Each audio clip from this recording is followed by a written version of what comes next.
So today I'm gonna go over with you two if functions. The first one being count if.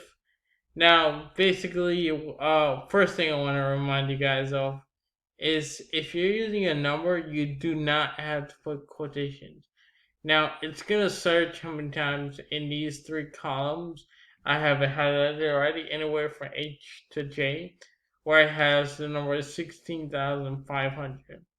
Now there's practical uses when you have a lot of data and you're trying to crunch it.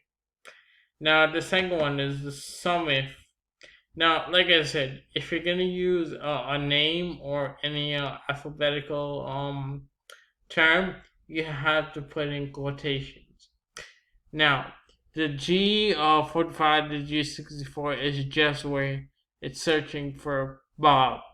Now, I45 to I64 is going to search this entire column. So 11,000, which is right there, plus 8,000, plus 13,000 is going to equal to 33,727. Now, those are more practical for use in when you have large amounts of data. Like for example, heart disease death in the United States, lung cancer deaths or any cancer, anything of that sort where you have a lot of data.